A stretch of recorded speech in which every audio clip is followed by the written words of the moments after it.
다 함께 찬양하시겠습니다.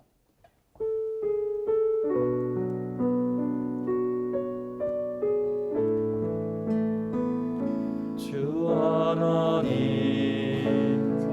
지으신 모든 세계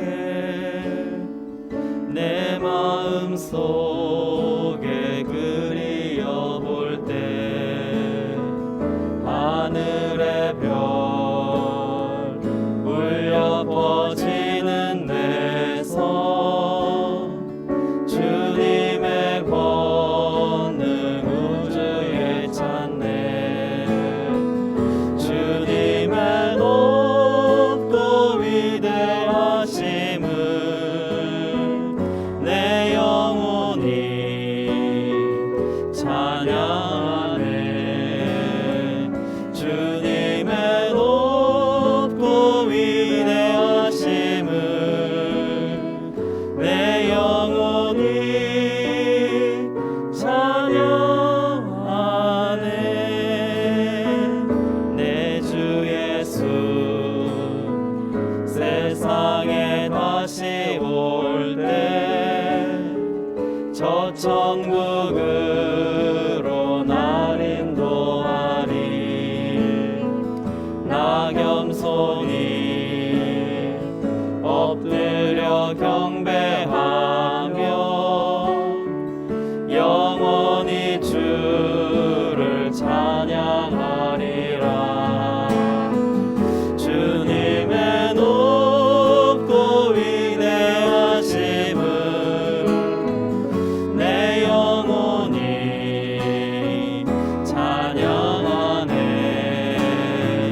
주님의 높고 위대하심을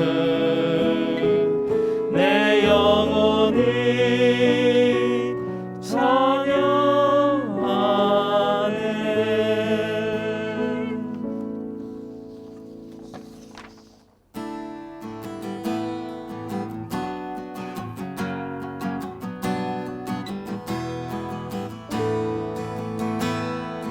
교회여 일어나라 주께서 부르시니 두려움과 실패 내려놓고 교회여 일어나라 교회여 일어나라 주께서 보내시니 우릴 부르신 삶의 자리에서 교회여 일어나라 린 세상의 빛 어둠을 밝히는 하나님의 편지 주를 나타내는 주의 교회를 통해 우릴 통해 세상의 주를 보리라 일어나라 아버지 사랑으로 아버지 능력으로 서로 하나 되어 그 빛을 비추라 노래하라 아버지의 사랑을 아버지의 크심을 이 삶의 노래로 주님을 나타내라 일어나라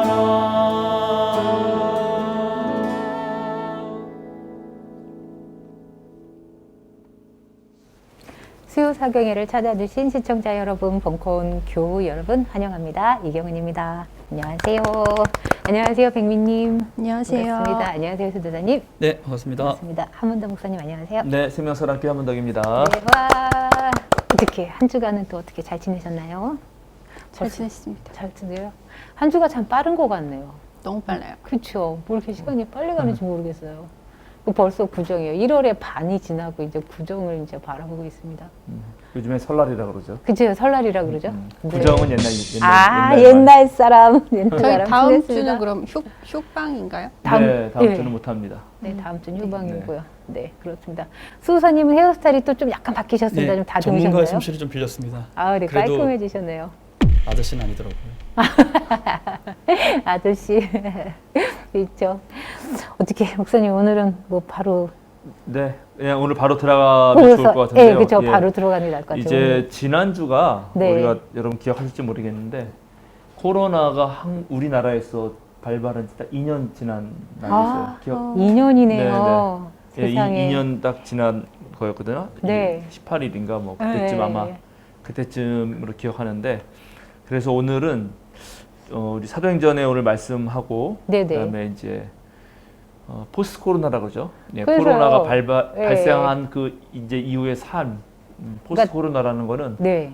코로나가 벗어났다는 얘기가 아니라 네. 코로나가 시작해서부터 코로나와 함께 살아가는 삶. 네 그거를 이제 포스트 코로나라고 네. 하는데 포스트 코로나 2년을 보낸 거잖아요. 그렇죠. 예, 그걸 어떻게 좀 예. 이해하고 그게 어떤 세상을 네. 만들어 왔는지를 생각해 보면서 네네. 오늘 성경 본문하고 얘기해 보려고 그래요. 그러니까 저는 이렇게 저희가 이제 맨날 전날에나 그 아침에 음. 목사님께서 말씀과 제목을 딱 주실 때가 있잖아요. 근데 네. 제목이 포스트 코로나와 요 사도행전을 어떻게 엮으실지 저 되게 신기했어요. 그래서 되게 기대가 되더라고요. 네, 오늘은 포스트 코로나와 초대교회 이렇게 네, 그렇게 하려고 하는데 말씀하셨잖아요. 이제 살짝 그 뭐랄까 예고 비슷하게 네. 전체 맥락을 위해서 말씀드리자면 예, 포스트 코로나가 생겨서 지금 전 세계가 바뀌고 있거든요. 그렇죠. 그런 변화가 있죠. 저는 조금 편한 면이 있어요. 예, 어쨌든 네. 그 변화를 좀 짚어보고 네. 그 변화 속에서 어떻게 대처해야 되는지도 음. 그리고 어떤 과제가 있는지도 생각이 되잖아요. 네네. 지금 우리가. 그런데 이제 1세기에 물론 이제 로마가 기원전 63년에 네. 그 이스라엘을 점령했는데 어쨌든 헬레니즘 그 알렉산더 제국이 다 알렉산더 대왕이 세웠던 제국이 무너지고 그 전 세계를 로마가 제패하면서 그때 사회도 엄청난 변동이 있었던 거죠. 네. 그 로마 사회, 로마가 제국이 돼서 네. 다스리는 세상은 네네. 로마 시민에게 좋을지 모르죠. 그렇죠. 예, 그러나 다른 네. 이방 민족들에게는 그거는 되게 힘든 삶 아니에요. 네, 그렇죠. 이제 그런 상황에서 네. 이 초대 교회라고 하는 우리 이제 그리스도교가 막 탄생하는 네네. 거죠. 이 탄생이 어떤 역할을 했고, 그 로마가 제국화 해가지고 로마 제국이 생길 때 그런 약소국 민족들이 느꼈던 위협과 네. 어려움과 고난 속에서 이 사람들이 어떻게 희망이 됐는지 이게 이제 제가 포스트 코로나하고 연결할 수 네. 있는 지점들이 몇 개 있을 것 같아가지고 네네. 그리고 이제 2년도 됐잖아요. 2년 됐죠. 예, 2년 됐으니까 코로나를 어떻게 보고 있는지 아, 이걸 어떻게 생각하고 있는지도 한번 점검하는 것도 좋을 것 네. 같아서 좀 얘기해 보려고 합니다. 네네네. 뭐 여러분 코로나 때문에 바뀐 하나씩만 네. 코로나의 성격이라 그럴까? 코로나 때문에 가장 뭐랄까요? 힘들었다거나 힘들었다거나 아니면은 생각 뭐 인상 깊었던 깊었다거나 거. 앞으로 어떡하지라든가 뭐 이런 하나씩만 얘기해도 좋을 것 같네요. 네. 저는 사실 코로나 때문에 힘든 건 없었어요. 원래 이제 성향이 많이 어딜 다닌다거나 사람을 만난다거나 이제 그런 성향이 많이 없어서 집에 있는 거에 대해서는 별 불편함이 없었고 그게 익숙했으니까. 그러니까 심지어 이제 자가격리를 제가 이제 그때 우리 접촉자 한번 있어갖고 제가 2주 동안 격리를 했었는데 집에 격리했었는데 다른 사람들은 2주간 격리한다 그러면 굉장히 이제 힘들다고 얘기를 하는데 저는 그렇게 힘든 것도 없었고.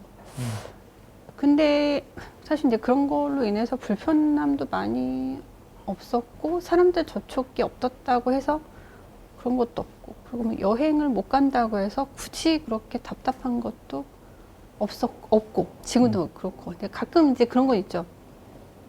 어디 이제 해외여행을 가고 싶은데 그런 것도 있고 왜냐하면 이제 동생이 외국에 있다 보니까 동생이 2, 3년에 한 번씩은 한국에 나오거나 그랬는데 그런 게 없으니까 못하니까 서로가 이제 화상 또 요즘엔 또 좋아져서 이제 그런 걸로 대체를 하긴 하는데 그것도 어느 정도 한계가 있는 거고 이제 스킨십이 없다 보니까 그리고 부모님 같은 경우도 이제 동생 아기를 봐주고 계시니까 그 아기 때문에 서로 조심하는 거죠. 그러다 보니까 서로 이제 또 잘 못 만나게 되고 이제 그런 좀 아쉬움은 있긴 한데 그래도 뭐 그렇게 많이는 없는 것 같아요. 저는 일상에 좀 고마워하지 않았던 그 조그만 일들이 코로나를 통해서 아, 이것마저도 정말 행복한 거였구나라고 피부에 와닿는 그런 경우들이 좀 많이 있었다고 해야 될까? 뭐 사람을 만나거나 사람을 많이 만나진 않았지만 예, 그 뭔가 자유가 많이 억압되어 있는 상황이잖아요. 코로나 자체가. 그래서 그런 부분 평상시에는 코로나가 없었을 때는 정말 훨씬 더 자유로운 영혼이었었는데 코로나를 통해서 조금 억압된 그런 좀 영혼인 것 같아가지고 좀 불편하긴 하지만 그래도 더 사람들을 배려할 수 있는 어떤 그런 좀 마음이 더 생겼다고 해야 될까? 뭐 그런 부분들이 좀 있습니다. 네. 전사님은? 저는 여행을 무지 좋아하는 편인데 일단 여행을 많이 못 다니니까 좀 불편함이 있었어요. 그리고 제가 외부적으로 활동이 되게 많고 사람 만나는 걸 무지 좋아하고 그런 성향인데 그렇지 못해서 불편할 줄 알았는데 오히려 힘이 되었었던 것 같아요. 근데 정말 이제 저 같은 경우는 되게 감사한 경우가 일단 평화나무에서 일하면서 안정적인 수입이라는 게 있잖아요. 그래서 그런 큰 어떤 재정적인 불편함을 되게 많이 경험하지 못했고 한번 걸렸음에도 불구하고 여러 가지 이제 배려가 많았기 때문에 저는 참 운이 좋은 되게 감사한 케이스였어요. 그래서 되게 그런 부분에서는 큰 피해를 보지 못했지만 그렇지 않은 분들 생각하면은 되게 많이 조금 죄송한 부분이 있죠. 근데 이제 또 한 가지 얘기를 하자면 이제 학생부를 맡고 있거든요. 교회에서? 교회에서. 네. 이건 너무 힘들어요. 학생들은 만나야 되거든요. 그러니까 청소년들은 만나야 대화가 되고 얘기가 되고 이제 케미가 생기는데 그거를 못하는 상황에서 맡았는데 아이들과 줌으로 하려니 이런 부분은 굉장히 많이 힘들었어요. 이런 일하는 부분에서는.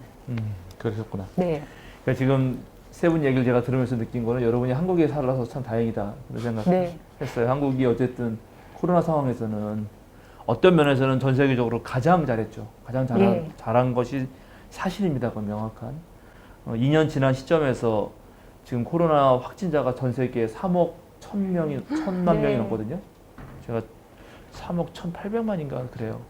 사망자가 몇 명인지 아세요? 아니요. 전 세계적으로. 그러니 당장 내가 안 겪으니까는 네. 이게 얼마나 심각한 상황인지 잘 모르지는데 550만 명이 죽었어요. 550 어디서요? 네. 어디서 그렇게 전 많이? 세계가 전 세계 사람들이 죽은 거죠. 전 세계 사람들 사망자가 지금 우리나라가 10,000명이 안 넘으니까 네. 별로 안 죽었다고 생각했는데 미국만 해도 80만 명이 죽었어요. 그러니까 이게 간단한 문제가 아니다. 실제로. 그리고 우리 백미님은 그래서 철수님이 다행히 잘 벌어오셔서 네. 그럴지 모르지만 한국에서도 그나마 네. 이렇게 잘 하는 상황에서도 한국은 자영업자들하고 그렇죠. 그다음에 비정규직 노동자들은 지금 많이 엄청 힘들죠. 힘들어요. 네. 아니 저희 짐터에서도 수입이 많이 줄었어요. 그렇구나. 그러니까 어쨌든 네. 지금 그래서 이제 우리가 코로나19 자체에서는 K 방역이 너무 잘 됐기 네. 때문에 우리는 그나마 셧다운도 안 하고 네. 상점을 완전 닫는 거. 그다음에 락다운도 안 했잖아요. 봉쇄 장치도 안 했잖아요. 네. 거의 유일한 나라죠. 우리나라 정도의 규모에 있어서는. 그러니까 예를 들어서 영국 같은 경우가 6천만 정도밖에 안 되거든, 인구가. 우리보다 네. 1,000만 정도밖에 안 많아요. 근데 거기 죽은 사람이 지금 15만이 넘거든. 와. 그건 비교가 안 되죠, 사실은. 그러네. 예, 비교가 안 돼요. 거긴 확진자가 2천만이 넘어요. 영국은 3분의 그러니까 거기는 지금 어차피 다 확진 돼봤기 때문에 그냥 백신 뭐 이런 거 상관없이 그렇게 하는 거지. 3분의 1이 다 이렇게 확진자면은 네. 뭐 2명 여기면 한 명이 3명 중에 한 명이 세 명이 한 명인 확진자예요. 거잖아요. 그러니까는 그런 거랑은 차원이 다르죠. 그러네요. 예, 그래서 이제 이런 거를 조금 분석해 봐야 되는데 네. 제가 코로나 터지고 나서도 계속 이 상황을 어떻게 이해해야 될까 때문에 여기저기 많은 동영상도 보고 찾아보기도 했는데 이거를 이제 사회학적으로 분석한 김옥희 교수가 있는데 네. 연대 사회학과에 계신 김옥희 선생님의 분석이 좀 괜찮았어요. 그 얘기도 같이 하면서 오늘 얘기하려고 그러는데 네. 거의 이건 김옥희 선생님의 분석에 김호기입니다. 김호기세요? 예, 예. 네. 김호기 선생님. 제가 연대 학부 네. 다닐 때 97년 그때쯤에 독일에서 막 학예하시고 오셨었거든. 아, 네. 예, 사회과 교수로. 근데 뭐 괜찮죠. 제가 보기 네네. 괜찮은 약간 진보이고 네네. 그러나 뭐 중도 약간 진보 네. 성향의 어떤 사회학자라고 저는 생각이 드는데 이제 그분이 코로나 팬데믹을 놓고 세 가지로 분석하는 성격을 어떻게 말까를 세 가지로 얘기하는데 이제 이거 상당히 들어볼 만하다고 생각했어요. 첫 번째는 글로벌 위험 사회가 도래했다는 거죠. 위험 사회라는 말이 있죠. 울리백이라고 하는 독일의 이제 철학자가 만든 용어입니다. 그때 위험 사회라고 했을 때는 이제 경제적으로 위험한 거 주로 그런 걸 먼저 얘기했었었는데 그런데 그게 지금 이 코로나로 인해서 바이러스 때문에 전 세계가 지금 다 위험에 빠진 거예요. 그리고 우리가 이제 2003년에 그때가 사스인가요? 그렇죠. 그다음에 2009년에가 신종플루가 있었고 2015년에 메르스가 있었고 메르스. 지금 2019년에 코로나가 터진 거거든요. 그러면 이게 주기가 점점 당겨지고 있고 네. 바이러스라고 하는 거는 뭐 워낙 숫자도 많고 엄청 많기 때문에 또 하나의 문제는 이게 이제 엔데믹 어떤 지역의 풍토병 정도가 아니라 금방 전 세계로 퍼진다는 네. 거죠. 그러니까 오미크론이 남아공에서 생겼다 하는 얘기를 듣자마자 얼마 안 돼서 전 세계로 오미크론이 확산되잖아요. 네. 네네. 그러니까 이게 지금 문제는 전 세계로 계속해서 위험하다. 그리고 그 위험하다는 것의 원인은 단순히 경제 문제가 아니라 생태계 문제이기 때문에 이거는 이제 앞으로 생태계 문제를 그냥 뭐랄까 취미나 그냥 관심 갖자 이 정도가 아니라 생존을 위해서는 모든 지구의 생명체와 함께 사는 그런 방식의 전혀 다른 문명을 만들지 않으면 우리 살기 힘들어요. 그러니까 코로나가 끝난다고 해서 또 다른 어떤 게 나올지 아무도 모르고 이거는 지금 코로나 종류 바이러스가 하나밖에 안 나타났지만 네네. 동시에 두 개가 나올 수도 있거든요. 치명률도 높고 전파력도 높을 수도 있어요. 이제 그런 경우가 생기면 지금 여러분은 그래도 뭐 괜찮았어요. 조금 불편했지만 이 정도로 멈추지 않을 거예요. 그렇겠죠. 예, 그럼요. 엄청난 네네. 위험이 있다. 그래서 네. 이제 이런 고민을 하나 해야 되고 당장 네. 생존에 문제가 있죠. 네. 그리고 이제 또 하나 이 김보기 선생님이 이제 분석한 거는 이 코로나 사태는 페르낭 브로델이라는 학자가 있는데 그 학자가 이제 이 세상의 역사를 바라보는 관점이 있는데 어떤 사건이 벌어지면 이게 그 사건에서 끝나는 되게 그 정도냐 아니면 그게 어느 정도 한 일정한 한 30년, 40년 세상을 바꿔가는 어떤 일종의 국면이 바뀌는 국면사냐. 네. 그렇게 해가지고 완전히 그게 인류의 구조로 밑바탕에 깔리게 돼서 이제 그 바탕을 살아게 되는 구조사냐. 이런 걸 나누거든요. 근데 코로나는 국면사라는 거예요. 국면사요. 국면사. 네. 국면사라는 건 뭐냐면 이게 되게 사건이면 네. 그 이전으로 돌아갈 수 있죠. 네네. 이 사건만 없어지면 이제 그렇죠. 다 돌아가는 거예요. 근데 국면이라고 하는 거는 세상이 바뀌어가는 과정이기 때문에 코로나 이전으로 돌아갈 수 없다는 거죠. 그럴 것 네, 그 유명한 ACDC, 네네네. 비포 아, 코로나, 네네네. 애프터 코로나라고 말 나올 네네네. 정도가 됐던 게 그거죠. 이거는 상당히 중요합니다. 왜냐하면은 이제 그러면 새롭게 뭐가 바뀐다, 세상이 바뀐다라고 하는 거는 여러 가지로 생각할 수 있거든요. 이제 제일 먼저 말한 게 생태학적 관점에서 네. 세상 바뀌었고요. 그다음에 정치적 관점에서, 경제적 관점에서, 네네. 사회적 관점에서, 바- 그리고 국제 정치. 우리는 또 이제 한 나라가 살 수 있는 게 네네. 아니니까 이번에 코로나가 터지면서 몇 가지 같은 거 되게 재밌는 게 많은데 네네. 각 나라의 지도자가 얼마나 중요한가 이런 건 다 달라졌거든요. 그리고 이제 국제 관계 질서도 약간 문제가 된 게 뭐냐면 이거는 바이러스는 세계적인데 그건 글로벌 위험 사회인데 네. 이것을 대처하는 방식은 각 나라별로 자기네부터 살고자가 됐어요. 그랬죠. 근데 이게 딜레마예요. 아. 그잖아요. 왜냐하면 문제는 세계가 네. 함께 도와야 되거든요. 그러니까 최재천 그렇죠. 선생님 말씀처럼 전 세계가 한 번에 네. 한 달만 멈춤을 하면 해결될 수 있는데 아. 그걸 못 하는 거죠. 아. 예, 그러니까는 이게 참 어려운 문제거든요. 네. 이제 이런 식의 문제가 있어요. 그러니까는 세상이 어떻게 바뀌어 가는지에 대한 고민을 해야 됩니다. 실제로. 그러니까 반드시 코로나 이전으로는 돌아갈 수 없어요. 이게 분명해요. 그 다음에 또 하나는 이제 이건 아마 그 우리 김호기 선생님의 용어신 것 같은데 이중적 뉴노멀이라는 거예요. 이중적 뉴노멀. 그 뉴노멀이라는 말은 원래 그 보통 옛날에 경제가 다 성장했잖아요. 네. 예, 성장을 했는데 금융 자본주의가 되면서 전체가 저성장하고 일자리도 안 느는 그런 게 상당히 오래 갔거든요. 예. 그래서 왜 이제 그 월가에서 왜 그 시위했었죠. 그게 언제예요? 2018년인가? 잘 몰라요. 이런 걸 너무 어쩌나 이런 상식이 없네. 일을 어쩌나. 여러분이 세상에 관심을 갖고 살아야 돼요. 관심을 갖고 살아야 되는데. 네, 월스트리트 미국에서 왜 네, 엄청난 월스트리트요. 99% 네. 그러니까 1%가 99%의 모든 걸 뺏어간다라고 하는 아. 엄청난 시위가 있었잖아요. 네, 네. 그게 금융 자본주의에 대한 아. 시위거든요. 네. 그러니까 이제 자본주의라는 게 노동 옛날 땅으로 하는 자본주의가 있고 네. 3차 산업혁명 있잖아요. 그래서 노동 이런 산업 집약적인 자본주의가 있는데 어느 때부터 돈을 버는 이제 금융 자본주의가 전 세계를 휩쓸었고 이거는 돈을 벌기 때문에 실제로 노동의 가치가 너무 떨어져요. 유근호 수사님이 평생을 일해봤자 돈 가진 놈, 뭐 수백억 가진 사람이 은행에 딱 집어넣으면 그 이자가 훨씬 많단 말이죠. 네. 그 사람은 별로 노동 안 해도 되는 거예요. 근데 이제 이게 엄청난 문제를 가져오게 되거든요. 그래서 이전의 자본주의와 전혀 다르고 그러니까 전 세계는 성장하지 않고 아주 일부만이 모든 걸 가져가는 그런 세상이 원래 비정상인데 네. 그게 정상처럼 되었다는 의미에서 네. 뉴노멀이라는 말을 아, 썼다고요. 이걸 네, 경제에서 제일 많이 쓴 말이에요. 네. 그런데 이제 의학 지금 바이러스 네. 때문에 또 다른 세상이 열린 거 아니에요. 그래서 또 뉴노멀이라는 말 썼죠. 아, 네. 저는 이 의학과 경제가 좀 연결되어 있잖아요. 아, 네. 우리나라가 K-방역을 잘했기 때문에 지금 경제도 엄청 잘 되고 있습니다. 네. 사실은 중소기업 제품들이 잘 팔리고 있고요. 그러니까 많이 팔리는 게 아니라 가격이 올랐어요. 옛날에는 안 사던 거를 산단 말이죠. 네. 한국이 괜찮으니까 아, 그렇죠. 근데 한국이 괜찮으니까 이 네, 물건도 네. 좋을 맞아요. 거야 이렇게 네, 생각 네, 사람들 네. 전 세계 사람들이 생각하면서 네. 옛날에는 한국 걸 안 샀는데 지금 산단 말이에요. 네. 그러니까 이 이제 의학적인 뉴노멀하고 경제적 뉴노멀이 음. 합쳐서 이중적 뉴노멀이다. 네. 예, 그래서 이제 이런 것들을 어떻게 우리가 앞으로 이중적 뉴노멀을 어떻게 극복해 나갈 것이냐 하는 거 세 가지를 살펴야 된다라고 하는 게 이제 김호기 선생의 분석인데 상당히 저는 훌륭한 분석을 생각합니다. 그러면 이제 그거를 하나씩 네, 네. 더 좀 구체적으로 살펴볼 필요가 있거든요. 예, 첫 번째 당연히 이제 그 생태학적 관점 이제는 인간만 생각하면 절대 안 돼요. 모든 기업과 모든 삶이 정말 자연에 있는 지구에 있는 모든 생명체와 함께 살아가는 능력을 키워야 돼요.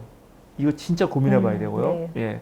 그다음에 두 번째는 이제 정치학적 관점인데 이게 재밌는 게 그동안 우리 한국이나 이 동아시아는 서구의 개인주의가 되게 좋은 거라 생각했거든요. 네. 그래서 개인의 자유와 네, 네. 개인 각각이 갖고 있는 정치적, 경제적 평등을 주장해왔잖아요. 네, 네.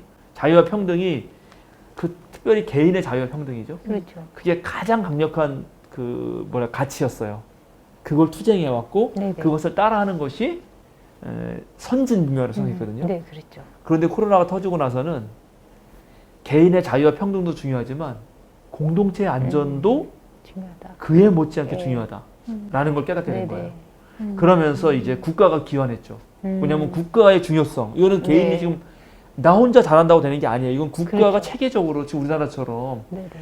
그 확진자를 전부 추적해가지고 음. 이 추적 장치가 제일 문제였는데 제일 그 K 방역의 성공이었는데 전부 추적해가지고 동선을 다 파악한 다음에 그렇죠. 더 이상 안 퍼지게 만든 거 아니에요. 근데 이렇게 하려면 개인의 자유는 상당히 제한됩니다. 그래요. 다 정보 공개해야 네, 네, 돼요. 해야 돼요. 그럼 내가 어디 갔는지 다 불편- 알려지는 거예요. 다 불편한 까발려지는 게 거예요. 있었어요. 근데 네, 네. 이거는 서구 유럽 사회에서는 있을 수 없는 일이에요. 없는 일. 그래서 이제 그 홍기빈 같은 사람은 그런 저항이 있을 거기 때문에 네. 2025년과도 안 끝난다라고 말했던 건데 아, 상당히 중요한 분석이죠. 네. 그래서 이제는 공동체의 안전, 그건 국가가 해야 할 역할 중에 하나인 이 공동체의 안전과 개인의 자유 문제를 어떻게 잘 조화할 것인가. 예. 그래서 정부가 개입을 덜 해야 되는 건 기본적으로 맞는데 그런데 적절한 개입을 해야 되거든요. 그리고 유능한 정부여야 돼요.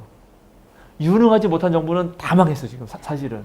예, 그러니까 이제 이런 부분들 생각해 우리나라 계속 우파에서 문재인 정부를 그렇게 욕하는데 만약에 박근혜 정부였다 최순실이 뒤에서 이거를 맞이했다.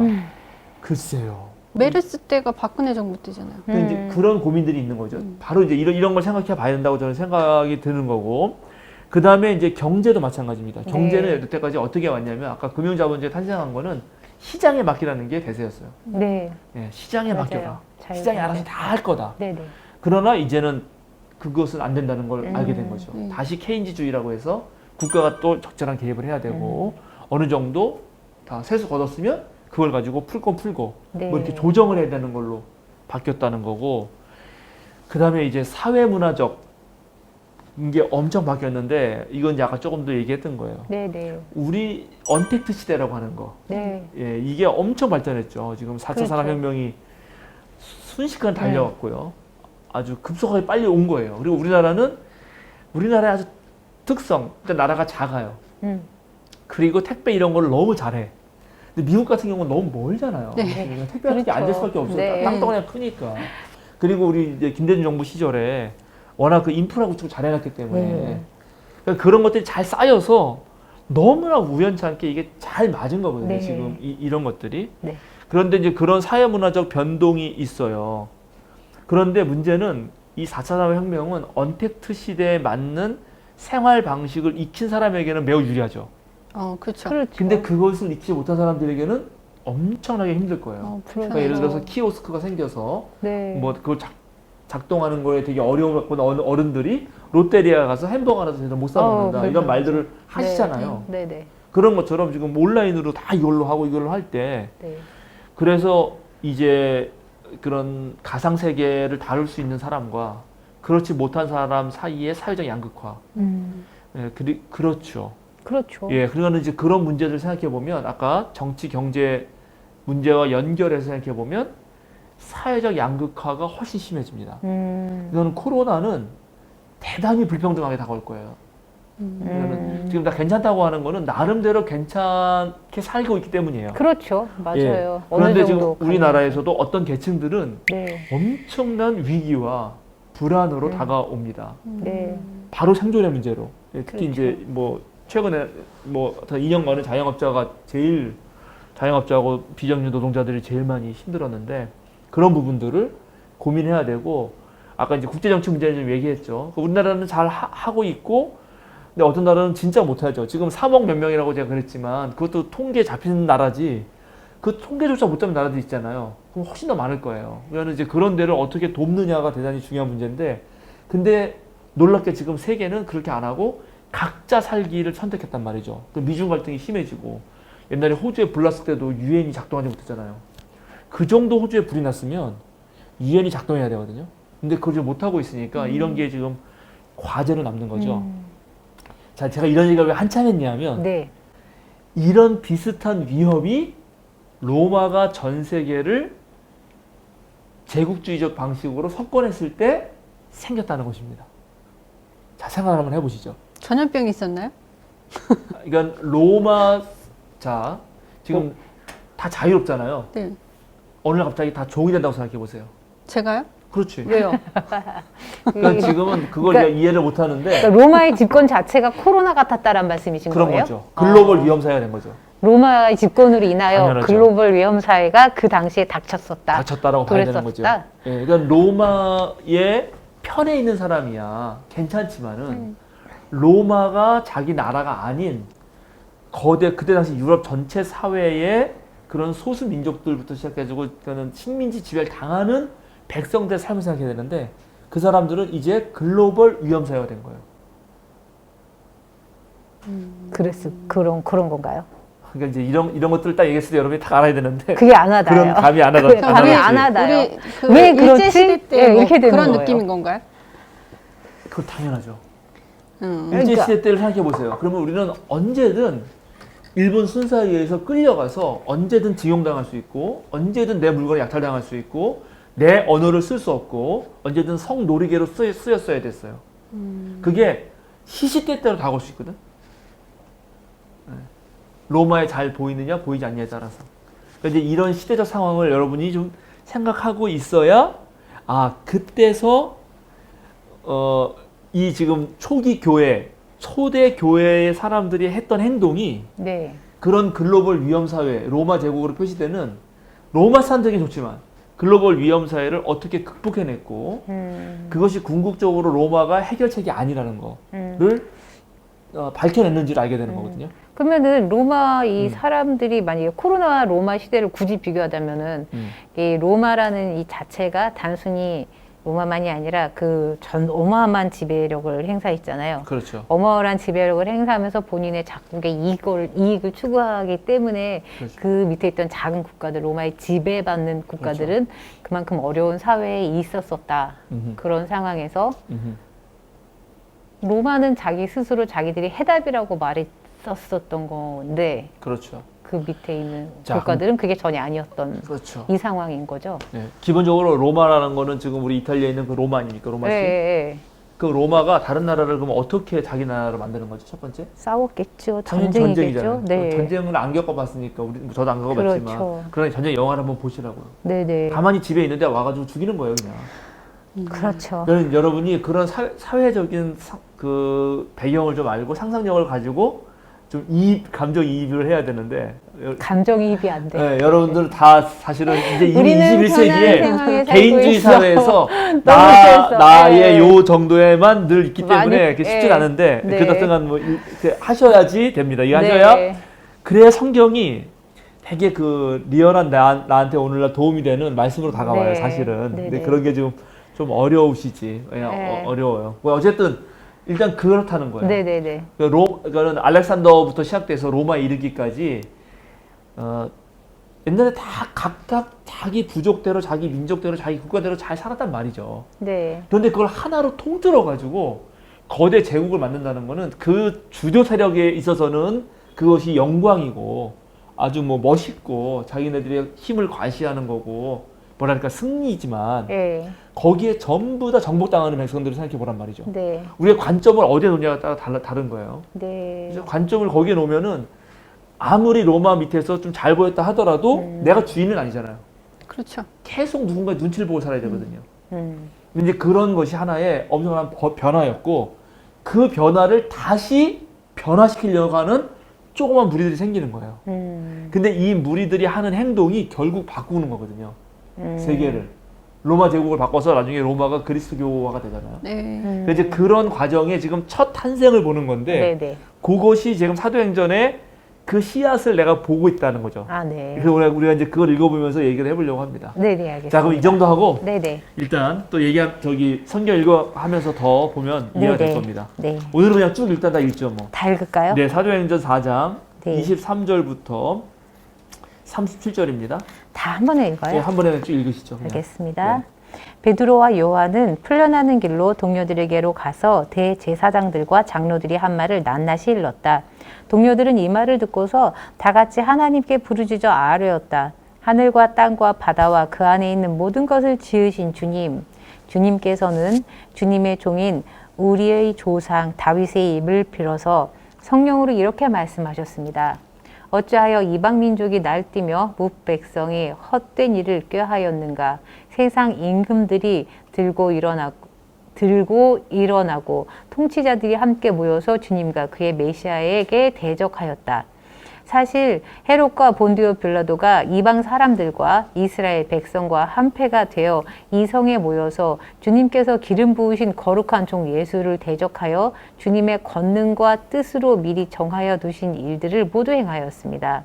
주님, 이제 그들의 위협을 내려다보시고 주님의 종들이 참으로 담대하게 주님의 말씀을 말할 수 있게 해주십시오. 그리고 주님께서 능력의 손을 뻗치시어 병을 낫게 해주시고 주님의 거룩한 종 예수의 이름으로 표징과 놀라운 일들이 일어나게 해주십시오. 그들이 기도를 마치니 그들이 모여 있는 곳이 흔들리고 그들은 모두 성령으로 충만해서 하나님의 말씀을 담대히 말하게 되었다. 많은 신도가 다 한 마음과 한 뜻이 되어서 아무도 자기 소유를 자기 것이라고 하지 않고 모든 것을 공동으로 사용하였다. 사도들은 큰 능력으로 주 예수의 부활을 증언하였고 사람들은 모두 큰 은혜를 받았다. 그들 가운데는 가난한 사람이 한 사람도 없었다. 땅이나 집을 가진 사람들은 그것을 팔아서 그 판돈을 가져다가 사도들의 발 앞에 놓았고 사도들은 각 사람에게 필요에 따라 나누어 주었다. 키프로스 태생으로 레위 사람이요 사도들에게서 바나바 곧 위로의 아들이라는 뜻의 별명을 받은 요셉이 자기가 가지고 있는 밭을 팔아서 그 돈을 가져다가 사도들의 발 앞에 놓았다. 예, 감사합니다. 이제 이 부분을 일단 우리가 큰 틀에서 하나 보고 나중에 이제 좀 약간 미시적으로 네네. 구체적으로 볼 것들은 몇 가지만 보려고 합니다. 네. 여기서 일단 재미있는 거는 큰 틀에서 볼 거는 여기 지금 시편을 인용하면서 기도를 하는데 네. 시편 인용할 때 보면은 거기만 볼게요. 24절, 25절. 하늘과 땅과 바다와 그 안에 있는 모든 것을 지으신 주님, 주님께서 주님의 종인 우리 조상 다윗의 입을 빌어서 성령 이렇게 말씀하셨습니다. 해놓고 요 다윗이 이제 시편 썼다고 네. 생각하는 거니까 시편 2편입니다. 이게 어찌하여 이방 민족이 날뛰며 뭇 백성이 헛된 일을 껴있는가?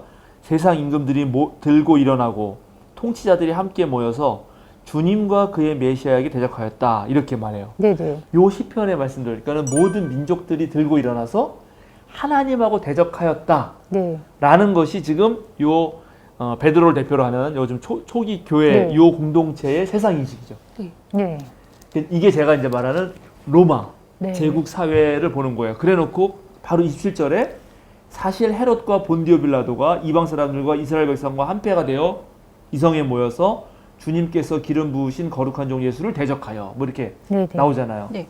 그러니까 본디오 빌라도는 로마 제국의 대표는 거고 헤롯은 네. 로마 제국이 세운 게르 네네. 정부입니다. 그죠? 그리고 이방 사람들은 바로 그 로마 제국의 편에 든 사람들을 네. 말하는 거고 이스라엘 백성도 분명히 예수님의 죽음에 여론 네. 몰이에 넘어갔죠. 그러니까 이제 그런 것까지 얘기를 하는 건데 요런 상황을 이해해야 된다. 로마는 전 세계를 제패하면서 전쟁을 통해서 무력으로 약탈했습니다. 그러니까 강력하게 여기 상무사회였거든요. 예, 그러니까 전쟁 용사를 기리고 그런 무인을 숭배하고 그러니까 모든 로마 황제들은 사실은 엄청난 전쟁 그 용사였죠. 네. 예, 그 글래디에이터 같은 영화 보면 네. 잘 나타난다고 제가 자주 말씀드렸습니다. 그러면 그렇게 했을 때 로마가 전 세계를 당시 유럽 전 세계죠. 그걸 지배하면서 했던 짓은 이걸 당하는 사람 입장에서는 위험이 닥치는 건데 그게 글로벌하게 느껴진다는 말이죠. 아까 말했죠. 그리고 그렇게 해가지고 이제 로마가 딱 털을 닦잖아요. 그러면 이제 모든 거를 로마에 따라야 되는 거예요. 네. 그래서 뭐지? 모든 길은 로마로 통한다는 걸? 네. 네. 그런 말이 왜 나왔어요? 근데 그게 좋은 게 아니죠. 그게 결코 좋은 게 아니에요. 그게 좋겠어요. 우리가 원래 하던 게 있잖아요. 우리가 하던 대로 그렇죠. 살아야지. 네. 왜 우리가 모든 걸 다 로마 따라야 되지? 우리가 무조건 라틴어 써야 되고 네. 무조건 뭐 이렇게 하면 안 되잖아요. 네. 그러니까 그게 일종의 아까 제가 말한 대로 국면사 같다는 거죠. 세상이 바뀌고 있는 거라는 거고. 그리고 이것도 이제 이중의 뉴노멀인데 어떤 면에서 이중의 뉴노멀이냐면 이스라엘 사람들 입장에서 유대인 입장에서는 하나는 경제적인 문제가 생기는 거죠. 제가 이제 예수님 얘기할 때도 계속 얘기했지만 갈릴리가 원래 그냥 원래대로 살면 거기 갈릴리 호수 덕분에 비옥하고 땅도 되게 좋아서 네. 기후도 지중해성 기후기 때문에 갈릴리의 소농민들 평범한 사람들은 먹고 사는데 지장이 없었다. 행복하게 살 수 있었다. 그런데 이제 로마가 지배하면서부터 어떤 일이 벌어졌는가? 세금 뜯어간다 그랬잖아요. 네. 또 로마에게 잘 보이는 헤롯 정권이 들어서면서 헤롯이 또 뜯어갔다 그랬죠. 로마에게도 바치고 자기도 뺏어야 되니까. 네. 그리고 원래대로 내는 예루살렘 11조 내야 되니까 그래가지고 갑자기 뭐 11조만 내면 되던 사람들이 적게는 20, 30, 많게는 어떨 때는 70까지 뺏겼다 그랬잖아요. 그런 이게 지금 경제적으로 피폐해지는 새로운 세상이 열린 거예요. 하나가. 네. 네. 과세 증가. 그렇죠. 또 하나는 종교적으로 흔들리는 거죠. 그리스 로마 사회는 다신론적 세계라고요. 네. 근데 유대인들은 철저한 율시 신앙 아니에요. 네. 그 철저한 율시 신앙으로 비록 소국이었지만 자신들의 민족적 정체성을 지켜왔는데 그것이 지금 무너지고 있잖아요. 갑자기 생각나요. 저희 돌아가신 시아버님이 28년생이셨는데 네. 이제 중학교 때 학교 가기 이제 소학교를 가잖아요. 학교 가기 네. 전에 남산에 그때 일본 천황 뭐 이렇게 그런 게 있었나 봐요. 신사 있죠, 신사. 거기를 들려서 절을 하고 학교를 가야 되고 음. 학교 가서는 한국말을 쓰면 안 되고 그리고 뭐 한국말을 한 쓰면 선생님한테 네. 맞았다 뭐 이런 얘기를 하셨던 기억이 나거든요. 네. 그러니까 생활 패턴이 완전 달라지는 거잖아요. 그렇죠. 그러니까 그런 거 들으면서 갑자기 그 생각이 났어요. 그렇죠. 그러니까는 이제 여러분들도 계속 신앙을 갖는다는 거를 관심을 가져야 되는 게 나 개인의 문제에 계속 매몰된다고 한국 교인들이. 그러니까 나만 생각하지 말고 우리 사회, 이 국제 정세 질서 이런 걸 생각하면서 그러니까 코로나가 터졌을 때도 이게 나한테 당장 어떤 일이 벌어지는가. 왜냐하면 그렇게 생각해야 되는 이유가 나한테 벌어지는 일이 결국 그런 거 다 연결되어 있거든요. 그렇겠죠. 그러니까 세상을 읽어야 돼요. 그렇죠. 세상을. 네. 그 세상을 읽는 눈으로 성서도 읽어야 되거든요. 아, 그럼 이 네. 사람들이 하는 일이 뭐 베드로 개인에게가 있는 게 아니라 당시 세상을 바꿨단 말이죠. 그럼 당시 세상이 어땠길래 바꿨느냐? 어땠길래 이 사람들이 이렇게 몸부림을 쳤고 얘기를 했느냐라고 물었어야 되는 거예요. 그런데 그동안 한국 교회가 죽어서 가는 천국만 얘기하니까 네. 실제 벌어지는 세상에 대해서 읽을 눈을 가르치지도 않고 네. 또 그게 어떤 일로 벌어졌는지도 몰랐던 거죠. 네. 예, 그런 겁니다. 그래서 일단은 보니까 여기에 지금 오늘 이 본문에 가장 재미있는 거는 이 세상과 대적하는 그리고 맞대응하는 이 제자들의 모습이 등장한다는 거예요. 네. 이거를 큰 틀에서 보자는 거죠. 그러면 그러면 그렇게 로마 질서가 전 세계적으로 이렇게 펼쳐가는데 그때 로마 사회가 강요하는 질서는 뭐냐면 철저한 불평등입니다. 불평등. 네, 철저한 불평등. 그럴 수밖에 없겠죠. 네, 철저한 불평등. 그건 뭐냐면 사람과의 관계는 전부 다 주인과 종. 네, 이거 이제 더 전문적인 용어는 패트론 앤 클라이언트인데 네. 그 관계로만 설정하게 돼 있어요. 그래서 나는 이 사람과 관계를 맺으니까 그러니까 우리말로 하면 연줄이야, 연줄. 아, 다른 공식적인 예를 들어서 우리 뭐 고려 시대에 과거 제도가 도입됐잖아요. 네. 과거 제도는 다 시험을 쳐가지고 네. 그래서 합리적으로 그 국가 인재를 관료를 뽑는 제도 아니에요. 네. 이건 대단한 거죠. 네, 네. 그런데 그런 제도가 없을 때는 신분제, 네. 원래 신분 귀족 아들은 귀족이니까 네, 네. 그렇게 하거나 아니면 이제 그 신분제 이 사회에서 그 신분을 넘어서려면 그 신분이 높은 사람한테 잘 보이잖아요. 네. 그게 연줄이죠. 네. 네. 오로지 연줄로 줄을 서야 하는 사회였단 말이죠. 그럼 이게 단순히 뭐 계급적인 게 아니라 모든 사람의 관계 속에서 연줄인 거죠. 그런 거죠. 여기가 뭐 거죠. 클라이언트면 난 패트론이라든가 뭐 이렇게 그렇죠. 이게 모든 관계가 이렇게 다 그렇죠. 이런 식으로 연결됐다는 거죠. 그런 거죠. 평등으로서 이렇게 친구처럼 대해할 수 있는 이런 게 없는. 그런 거죠. 그러니까 친일파들은 불편하다. 나 자꾸 이렇게 친일파들은 친일파들은 이야기 편하게 살고 그렇지 않은 사람들은 그냥 구박받고 박해받고. 그렇죠. 그런 거죠. 사실은 그런데 이제 보세요. 그럼 이제 일본이 우리나라를 딱 점령하는 순간 네. 그때 당시 무슨 뭐 민족의 무슨 역사라든가 우리나라의 독립이라든가 생각하지 않는 사람들 생각해 볼 때 네. 잘 사는 유일한 방식은 일본의 가장 힘센 놈에게 줄을 대는 거예요. 네. 근데 일본 놈도 우리나라 들어왔을 때 일본 놈끼리도 싸울 테니까 그렇죠. 그 중에 어느 놈이 더 줄 센가? 봐야죠. 더 힘이 센가 볼 거 아니에요. 그러면 거기 그 힘센 놈에게 더 많은 사람이 달라붙을 거 아니에요. 네. 그러니까 힘이 센 거지 또. 그렇죠. 더 많은 사람이 오니까 이런 식이 되는 거죠. 이런 걸로 가득한 세상을 생각해 보세요. 자, 그러면 이제 거기에 줄을 댈 수 있는 사람들은 그나마 날지 모르는데 그런 걸 줄을 안 대는 사람들은 어떻게 살아야 되나? 힘들게. 뜯기면서. 뜯기면서 살아야 되는데 그 중에 하나가 조합이라는 것입니다. 조합. 조합이요? 조합을 만들어요. 조합. 오늘 하면 뜯기려는 사람들끼리요? 네, 뜯기는 그렇죠. 사람들끼리? 예. 이제 신분이 높은 사람들은 자기네들끼리 정치적 영향력을 행사하기 위해서 민회를 열었어요. 민회. 네. 그게 에클레시아예요. 네. 에클레시아. 원래 우리 교회라는 말을 쓰는. 근데 그 에클레시아, 로마의 에클레시아는 아까 말한 대로 귀족 계급, 네. 남자만, 군대 갔다 온 사람, 나라의 공적을 뭐 행한 사람, 이런 사람들은 모이거든요. 여자 못 들어오고, 노예 못 들어오고, 그 다음에 하층 계급 못 들어옵니다.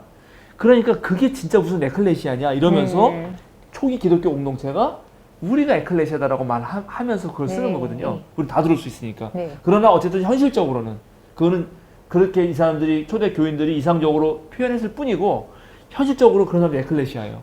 그럼 에클레시아에 못 들어가는 아까 말한 하층 계급들, 네. 그다음에 그 로마 시민이 아닌 다양한 나라에 그 유럽 전체 다양한 나라도 있으니까 다양한 민족들의 하층 계급들은 어떻게 하느냐? 1대1로 연주를 탈 수도 있죠. 네. 그러나 그걸로는 안 될 때는 어떻게 하느냐? 조합을 만듭니다. 조합. 이 조합을 콜레기아라 그래요. 콜레기아. 콜레기요. 네. 그래서 이거는 보통 직능 조합들이 많거든요. 직능 조합. 그러니까 내가 만약에 천막을 한다. 네. 바울이 그런 거 있잖아요. 네. 그러면 천막 만드는 사람들끼리 조합을? 직능 조합을 하는 거예요. 네. 우리는 어부다, 어부 네. 조합. 우리는 농부 조합. 뭐 이런 식으로 직능 조합을 해요. 네. 또 이런 조합 말고 또 뭐가 있냐면 이제 로마 제국이 전 세계를 다 이렇게 지배하니까 이제 어디 나가나 로마잖아요. 네. 그러면 이게 기회가 될 수 있기 때문에 이주를 할 수 있다고요. 음. 로마 드림. 로마 드림. 아메리칸 드림처럼 네. 전 세계 민주들이 야, 이 로마가 요번에 무슨 저기 데살로니가 이 도시를 뭐 되게 크게 한대더라. 한대는데 우리 거기 가자? 그쪽으로 가자. 아. 거기 가서 뭔가 돈도 벌어보고 네. 해보자. 그러면 딱 가잖아요. 그럼 네. 거기에 이제 한국 사람들이 대거 몰려갔어. 네. 그러면 그 사람들끼리 모여서 좀 힘을 가져야 될 거 아니에요. 네. 그럴 때 그들끼리 모이는 이주민 조합을 만들어요. 아, 네. 그리고 이주민 조합과 직능 조합은 대체로 또 같은 경우도 있었어요. 이런 식으로 네네. 이제 뭔가 그 로마 제국 사회, 이 급변하는 그리고 글로벌 위험 사회의 안전을 확보하기 위해서 그런 걸 만든다고요. 네. 그러면 그런 콜레기아라든가 그런 무슨 에클레시아 그런 것과 비교하면서 이 초대 교회가 뭘 하려고 했던 거지?를 아. 비교해 보는 거죠. 그러면 네. 이제 그러면 우리가 이게 이 사람들이 얼마나 위대한가가 나오거든요. 그걸 네, 앞으로 네. 이제 점점 할 텐데 네. 그런 걸 생각해 보면서 가장 중요한 건 로마는 아까 말한 대로 그렇게 신분제에 근거하고 줄을 대면서 패트런 클라이언트를 가지면서 저 맨 밑바닥부터 맨 꼭대기까지 네. 연줄 사회였다. 네. 그러니까 철저한 계급 사회고 그러니까 네. 이렇게 이제 렌스키가 그린 이렇게 네, 네, 그림 네. 예? 대부분 사람들이 쭉 붙어져 한 명에 100명 그 100명에도 100명 네. 한 명이 다 다스리는 거죠. 그 하나 힘 가지고 네. 이런 식의 사회였다는 거죠. 아, 네. 그래 놓고 이제 오늘 본문을 읽어야 됩니다. 그러면 이제 이해가 돼요. 그래서 저는 이게 왜 그 내용일까? 어. 그리고 이해도 안 됐어요. 이건 그냥 신도들이 정말 모여서 그냥 그 베드로와 요한이 풀려나는 어떤 그런 기념이라고 해야 되나? 맞아요. 약간 그쵸. 자축하는 분위기에서 네. 그렇게 하는 모임이었던 걸로 저는 생각을 했거든요. 그렇습니다. 그 자축하는 모임이 어떤지를 지금 보겠습니다. 네. 일단 23절 24절에서 중요한 거는 베드로와 요한이 풀려나는 길로 누구한테 갔죠? 동료들. 자, 여러분 이것도 생각해 보세요. 이건 상관 아무도 안 할 텐데. 네. 백미님이 감옥 갔어. 제가 네. 왜요? 갈 일이 풀려나면은 뭐가 있을까요? 잘 갔네. 풀려나면 어디로 가야 될 것 같아요? 집으로. 집으로 가잖아. 근데 여기 집을 안 가잖아. 네. 이런 게 이상하지 않아요? 아. 자, 이런 거부터가 이상하단 말이에요. 이런 생각도 우리가 못 하는데 베드로와 요한이 풀려나는 대로 바로 교회로 갑니다. 그러니까 아. 이 초대 교회 공동체들의 모임으로 가요. 그러니까 오늘날 교회하면 잠깐 건물 생각하니 그런데 첫 모임 그 동료들에게 가요. 그러면 이거는 집보다 그 동료들의 모임이 더 낫다는 거예요. 나았다. 더 끈끈하다? 더 끈끈하다는 거예요. 더 가족 같은 공동체였다는 거죠. 네. 그러니까 오늘날 우리가 가족 생각하면은 가족이 제일 좋은 데인데 네. 사실은 지금 오늘날 이번에 이런 코로나 때문에도 사회문화적 변화 속에서 가장 좋은 긍정적인 역할을 하라 그러면 좋은 가족은 더 좋아졌어요. 이게 무슨 네, 말이냐면 가족 그랬던 공동체가 더 끈끈해졌다고요. 그랬던 것 같아요. 예, 그런데 안 좋은 가족은 엄청 문제가 생겼습니다. 당연하죠. 왜냐하면 계속 붙어 있어야 그렇죠. 되잖아요. 가정 폭력도 엄청 많이 늘어났고요. 그럼요. 그래서 그걸 생각해 보면 1세기에 그러면 가정이 뭐냐를 또 알아야 되거든요. 우린 자꾸만 21세기만 살기 때문에 1세기 가정을 모르거든. 1세기의 가정은 일단 핵가족이 아닙니다. 네. 대가족. 대가족이에요. 네네. 1세기의 가족은 대가족이고 거기에는 온 친척들도 같이 다 살고요.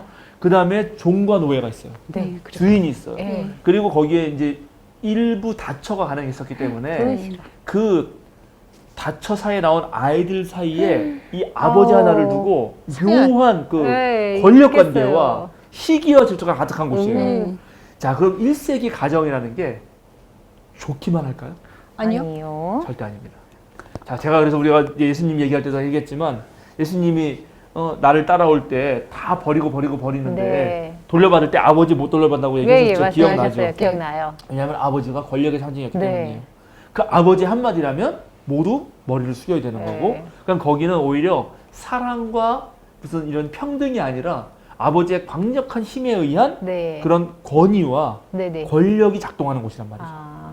그리고 온갖 시기와 질투. 네. 만약에 거기가 내가 그 집의 종이면 어떨까요? 가고 싶을까요? 피곤할 것 같아요. 오히려 그렇죠. 도망가고 싶겠죠. 그렇죠. 자, 그런 걸 생각해 보면 이제 1세기 오이코스라고 하는 그 집이라는 건데 그 집보다 더 나은 공동체가 지금 저는 여기 만들어지고 있다는 예, 것입니다. 베드로와 요한이 동료들에게 간 이유는 만약에 이게 교회 목사님이시란 말이에요. 목사님이 풀려났으니까 그런 느낌이잖아요. 교회로 와서 나 풀려났어라고 말하는 게 너무 당연하지 않을까라는 생각으로 이해를 했었어요. 일단 네. 아직 목사 아닙니다. 여기 이제 목사라는 직분 이런 거 없는 뭐 상태죠. 그렇긴 하지만 이들은 예, 리더잖아요. 그러니까 리더가 예. 리더인 건 맞는데 네. 예. 그런데 여기 동료라고 네, 표현을 했네요. 예. 동료라는 말을 쓰네요. 아, 동료. 그래서. 이게 더 중요해요. 아, 그러니까 지금 이제 이게 그 아까 말한 그 콜레기하고도 또 차이점인데 물론 어쩔 수 없이 이 좀 새로 생겨나는 공동체를 설명하기 위해서 그 대표격이 되는 네. 베드로 얘기 계속 하지만 네. 어디에도 베드로 자체가 무슨 뭐랄까 회당장 같은 네. 그런 걸로 보이진 않아요. 아, 다 동료라 그래. 하지만 그런 역할을 하지 않았었을까요? 물론 하죠. 아까 리더 네. 역할을 하는데 네. 회당장이라고 하는 거를 만들지 않는다고요.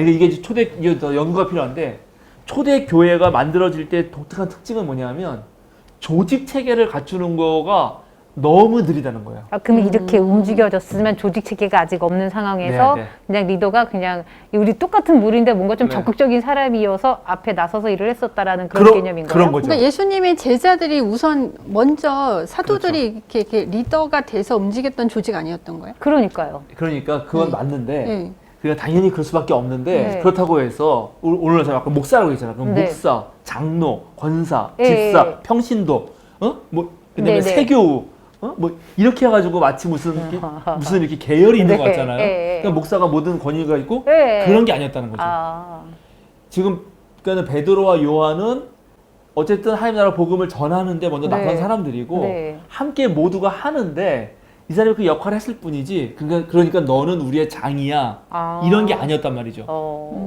네. 예, 물론 그건 나중에 생겨요. 아, 네. 나중에 가면 어쩔 수 없이 그거를 안 둘 수가 없어 생기는데 이제 뒤에 나옵니다. 네. 집사 뽑는 얘기도. 근데 그 네. 집사 같은 경우도 오늘날 집사는 아닙니다. 예, 네. 똑같이 그냥 다 똑같은 거예요. 똑같은 지도자 역할을 하는 거예요. 일을 나눠야 되니까. 너무 교회가 커지니까 일을 나누는 것 뿐이지 어떤 위아래 조직이 아니었단 말이죠. 아, 네. 이게 좀 특이한 겁니다, 사실은. 왜냐면 이제 그 특이합니다. 콜레기아 같은 경우 아까 그 조합 있잖아요. 네. 그런 조합이 생기면 그 직능 조합이다. 만약에 예를 들어서 네. 어부 조합이다. 그러면 어부 조합 중에 잘 버는 애가 있어요. 예를 들어서 네. 어부 조합이어도 네, 어떤 네, 애가 네, 네. 돈을 더 더 잘 버는 버는 어부야. 그럼 이 사람이 이게 다 같은 이주민 단체고 또 어부 네. 조합이니까 돈을 더 많이 내. 아, 그래요. 이 조합을 위해서. 네. 그럼 이 사람이 유력자가 돼요. 어. 그리고 그 유력자에 대한 비문이 생기고 그에 대한 아. 명성을 드높여요. 아. 그런 것들이 곳곳에 발견돼요. 아, 그러니까 이게 조합이어도 그 나름대로 어떤 유명세를 있는 사람 없는 사람 이렇게 생겼다는 얘기인 거죠? 네네. 그런데 여기는 안 그래요. 초기 교회는 그런 게 발견되잖아요. 아. 없어. 아. 이게 특이하단 말이에요. 그러니까 그러니까 초대교회, 음. 교회는 공동체 중심으로 그냥 움직였기 때문에 그렇죠. 그랬던 거. 예, 제가 혹시 말인 이런 게 지금 되게 특이하단 말이에요. 음. 심지어 1세기는 그러니까 로마 사회가 그런 식으로 다 이렇게 계열로 하는 그게 일반적으로 다 하는 사회에서 마을 공동체 같은 어떤 공동체가 무너지는 상황에서 심지어 가족도 아버지의 권위를 중심으로 어떤 건 종이고 너는 장자고 너는 차자고 너는 안 되고 너는 서자고 뭐 이런 상황 속에서 거의 유일하게 초대 공동체만이 온전히 동료애로 뭉친 듯한 느낌이 든단 말이죠. 근데 거기서 누군가 일을 해야 되니까 네. 대표격은 있어야 되고 그건 베드로가 하긴 하는데 네. 그러나 베드로가 무슨 이 공동체의 장이라든가 네. 뭐 이 사람을 위한 비문을 쓴다거나 이 사람 그런 게 없단 말이죠. 사도행전 보면 계속 베드로가 나오는데. 물론 베드로가 그러니까. 나오죠. 베드로가 역할을 했기 때문에 나오는데 네.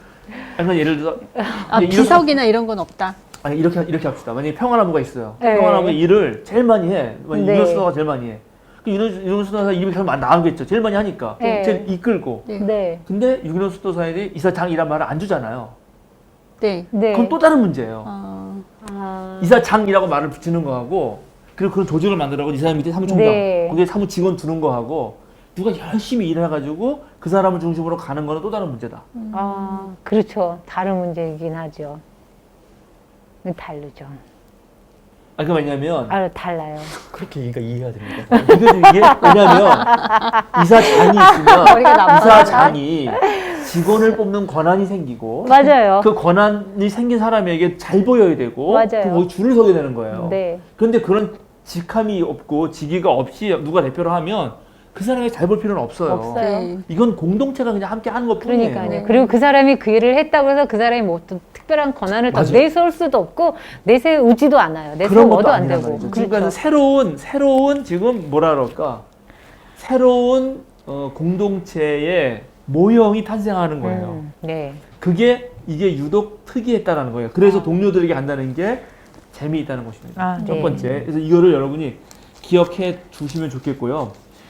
그래서 이 사람들이 했던 거, 그래서 그거를 지금 여러분이 계속 그 말을 해가지고 더 이제 얘기하고 싶은 게 뭐냐면 24절에 네. 다 같이란 말 있잖아요. 네. 네. 그 다음에 32절에 가면 많은 신도가 네. 다 한 마음과 한 뜻이란 말이 있죠. 네. 여기도 이 다 같이란 말도 한 마음인데 원래 원어는 여기 한 마음과 똑같은 네. 네. 똑같은 단어인데 그러니까 여기서 보면 이게 베드로 중심으로 해서 뭐 베드로가 아니라 네. 모두가 하나가 됐다는 게 더 중요하다는 거예요. 예? 네. 모두가 한 마음이었다. 네, 네, 네. 이게 그런 계급 질서가 네. 아니라 모두가 평등하게 한 마음이었다가 중요하고 그리고 맨 처음에 생각해 보면 베드로와 요한이 맨 처음에 어디로 가려고 했던 거죠? 회당. 네.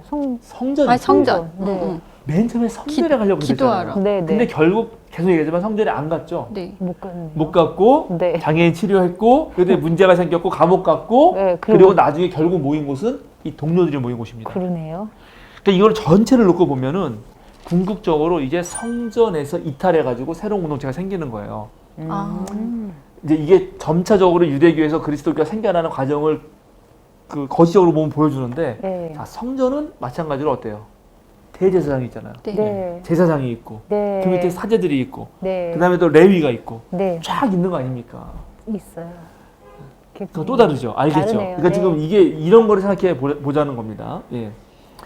그러면 만약에 이게 진짜 잘 된다면 아까 제가 말한 오늘 코로나19 시대에 진짜 필요한 거는 그 개개인의 이런 네트워크. 네. 어떤 누군가가 이렇게 장이 돼가지고 막 조직적으로 이렇게 잘 보려고 하고 눈치 보고 서로 경쟁하고 시기해가지고 다 저 자리에 올라가는 그런 게 아니라 이런 네트워크가 필요하다고 생각해 보면서 이걸 저는 본다는 거죠. 아, 네. 이해하셨죠? 네. 자, 그렇게 놓고 이제 기도를 하는데 기도하는 내용이 기도 같지만 일종의 설교예요.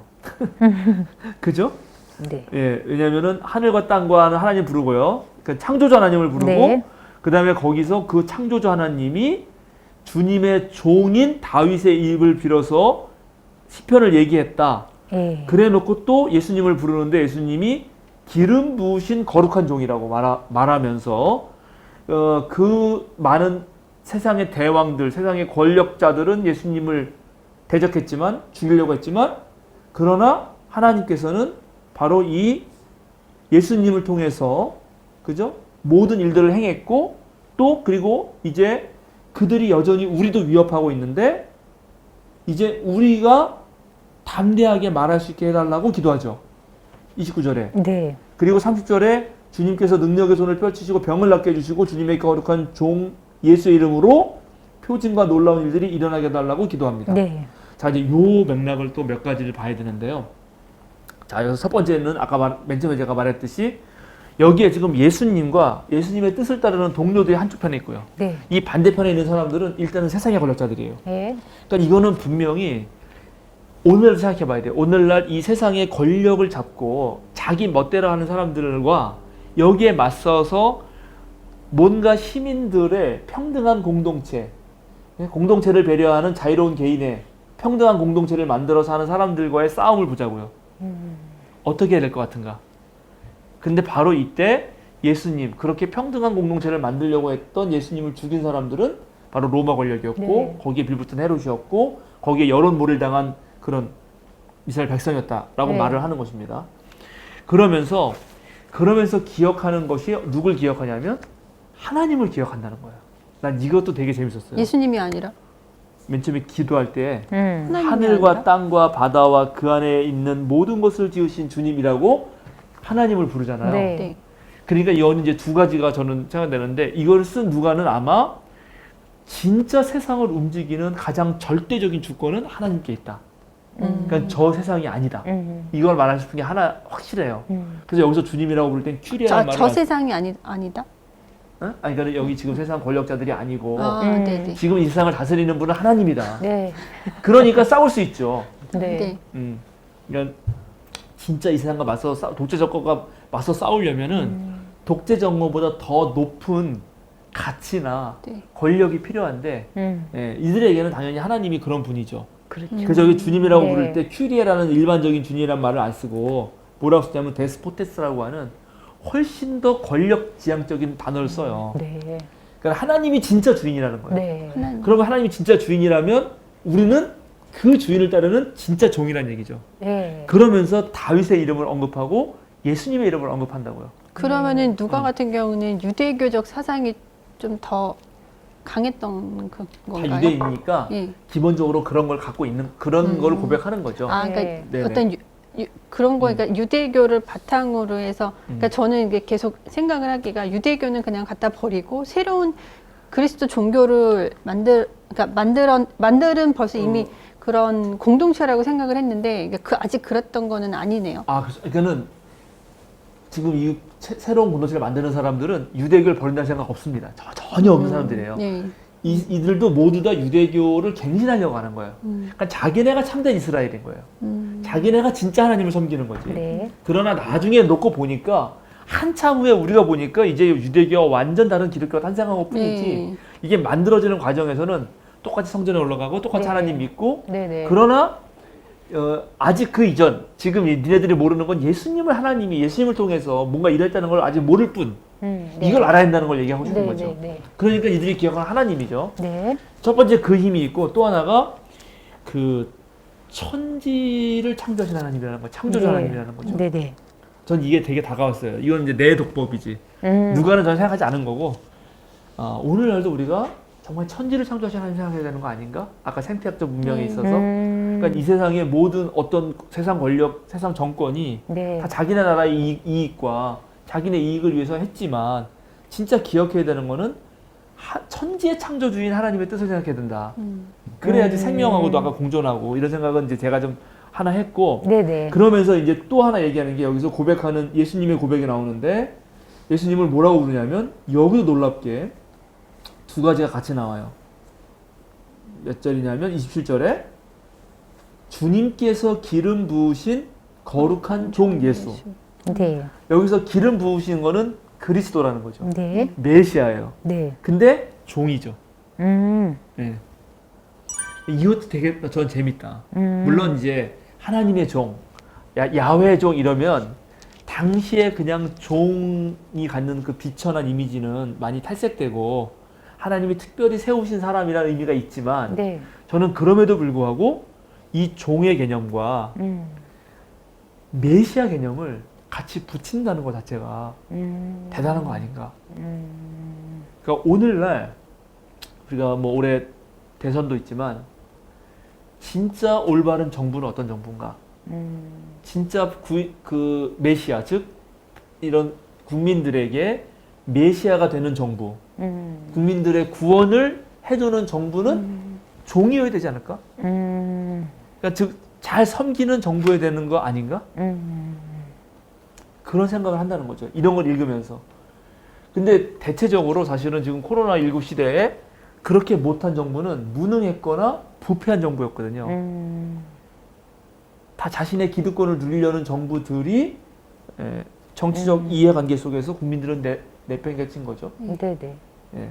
그러니까 저는 이제 이런 걸 읽으면서 이들이 지금 초대 교회에 예수님을 따랐던 사람들이 예수님을 통해서 본 평등 정신을 가지고 로마 사회라든가 당시의 가정이라든가 유대교의 그런 계급 질서라든가 이런 걸 다 모든 걸 타파하면서 진짜 참된 공동체는 바로 섬기는 메시아, 종 같은 메시아였던 예수님을 따르면서 서로 섬기는 공동체였을 거라고 생각한다는 겁니다.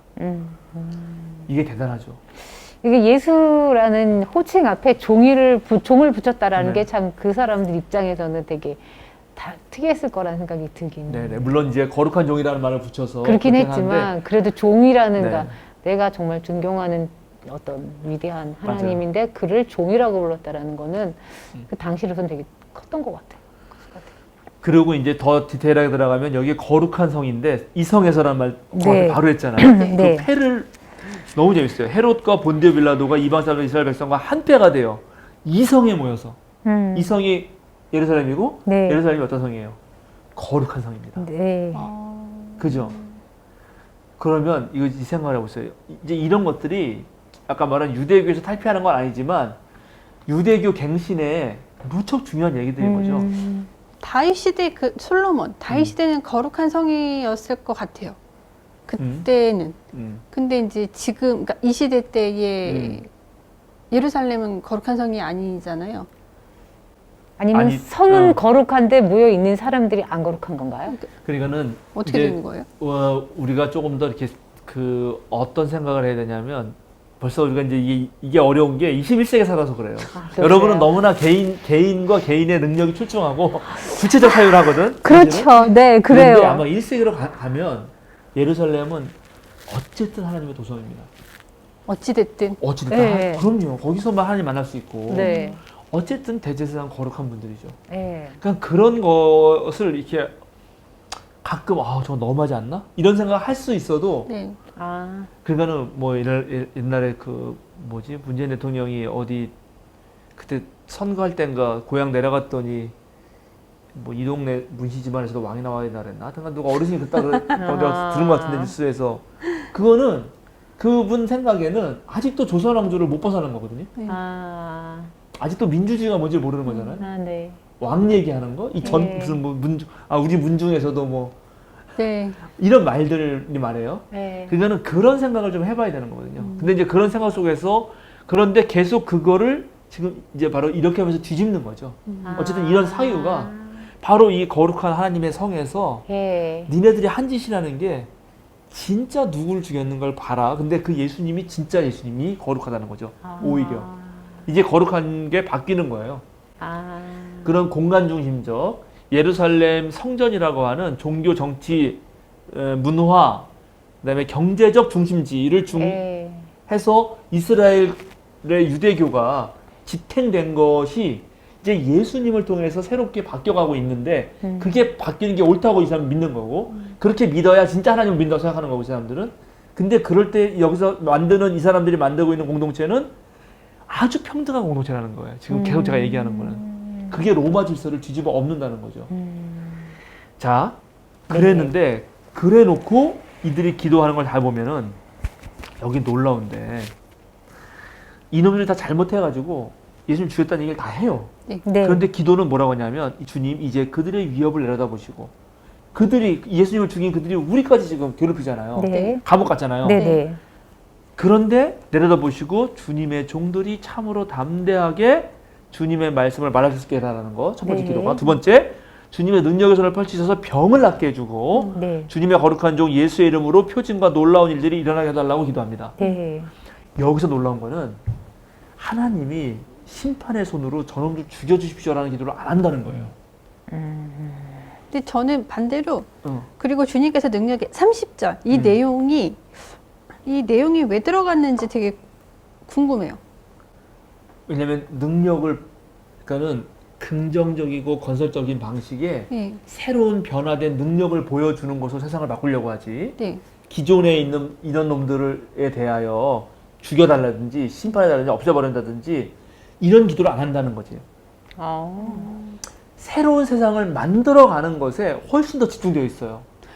아 그러면은 이 30절의 내용이 어떻게 보면 예수님이 그러니까 하셨던 일들이잖아요. 예수님이 하시는 일이고 예. 지금 제자들에 의해서 벌어지고 있죠. 예. 장애인 시됐잖아요. 예. 앞으로도 그렇게 될 거고 그런 일들을 계속 해달라는 겁니다. 아 예. 그러니까 그런 걸로 인해서 세상을 바꾸겠다. 그렇죠. 이 썩어버린 세상 뒤집어 엎어주셔서 새로운 세상을 확 만들어주세요가 아니라 그러니까 새로운 세상 만들어지긴 하는데 이 지저분한 세상 확 뒤집어 엎어주세요는 아니라는 얘기인 그렇죠. 거네요. 그래서 너무 재밌는 게 우리는 기도를 생각해 보란 말이에요. 네. 우리는 저놈의 새끼 없애주세요. 고난을 없애게 해주세요. 네. 첫 번째. 왜 나한테 이런 고난이? 빨리 고난을 없애주세요. 두 번째, 이렇게 고난하는 저 악인들을 멸해주세요. 그렇죠. 저놈들 죽여버리고 싶습니다. 네. 이런 기도거든요. 근데 여기는 그걸 안 한다는 게 되게 특이해요. 네. 그러니까 이 사람들이 갖고 있는 평등한 공동체를 만들기 위해서 이 사람들이 했던 것 중에 하나가 분노와 혐오의 감정에 매몰되지 않는다는 거예요. 멋있다. 이건 진짜 엄청난 겁니다. 멋있네요. 왜냐하면 지금 코로나19가 벌어지면서 한국은 잘했음에도 불구하고 아까 말한 대로 자영업자들이나 소상공인들이라든가 비정규직 노동자들이라든가 어려운 사람들은 더 어려워졌고요. 네. 그리고 일반 시민들도 물론 불편하고 힘들었기 때문에 네. 되게 지쳤습니다. 네네. 지치면 스트레스가 쌓이고 스트레스가 쌓이면 화가 나요. 맞아요.